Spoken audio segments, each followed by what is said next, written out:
দেখছেন crime index news, সময় ও ঘটনাবহুল মুহূর্তের সাক্ষী। 28 মে 2025 তারিখ বুধবার তারুণ্যের রাজনৈতিক অধিকার প্রতিষ্ঠার লক্ষ্যে ঢাকার সমাবেশ সফল করার উদ্দেশ্যে প্রস্তুতি সভার আয়োজন করা হয়েছে। উক্ত সভার আয়োজন করেছেন যাত্রাবাড়ী থানার স্বেচ্ছাসেবক দল ঢাকা মহানগর দক্ষিণ। 28 তারিখ ঢাকা সমাবেশে উপস্থিত হবেন ঢাকা, সিলেট, ময়মনসিংহ সহ ফরিদপুর বিভাগের বিএনপির সকল নেতৃবৃন্দ। ঢাকা সমাবেশে সকল বিএনপি নেতা কর্মীদের সমন্বয়ে তারুণ্যের রাজনৈতিক অধিকার প্রতিষ্ঠার সমাবেশ।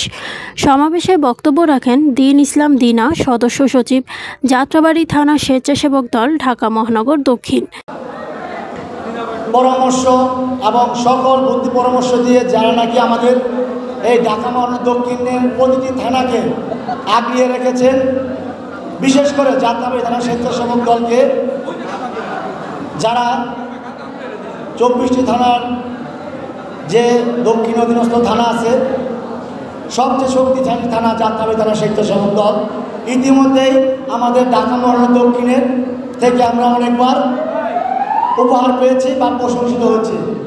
আমরা ঢাকা মহানগর দক্ষিণের বিপ্লবীর সভাপতি জহিরুদ্দিন তুহিন এবং বিপ্লবীর সাধারণ সম্পাদক শাহ মুর্শেদ পাপ্পা শিকদার ভাইকে আশ্বস্ত করতে চাই, 28 মে নয়াপল্টনে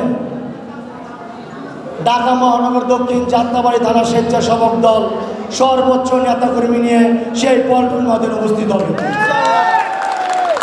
এবং আমরা যাত্রাবাড়ী থানা স্বেচ্ছাসেবক দল সেদিন দেখিয়ে দিব যে ঢাকা মহানগর দক্ষিণ যাত্রাবাড়ী থানা স্বেচ্ছাসেবক দলেই সবচেয়ে সেরা সুশৃঙ্খল একটি সংগঠন। এছাড়াও আরও অন্যান্য নেতাকর্মীদের বক্তব্যের মাধ্যমে প্রস্তুতি সভাটির পরিসমাপ্তি ঘটে। ফ্যাসিস্ট স্বৈরাচার পতনের আন্দোলনে দীন ইসলাম দিনা ভাইয়ের নেতৃত্বে 49 নং ওয়ার্ড স্বেচ্ছাসেবক দল শক্তিশালী রাজপথে ভূমিকা পালন করেছিলাম।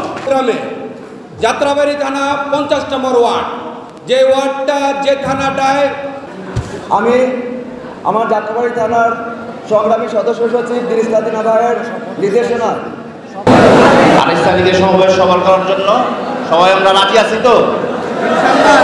বলে আমার বক্তব্য শেষ করছি।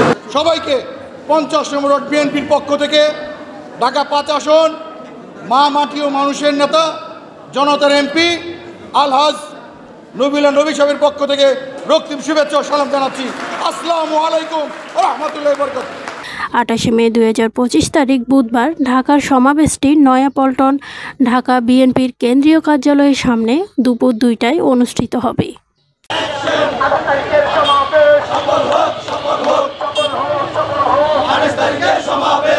দেখছেন ক্রাইম ইনডেক্স নিউজ, সময় ও ঘটনাবহুল মুহূর্তের সাক্ষী।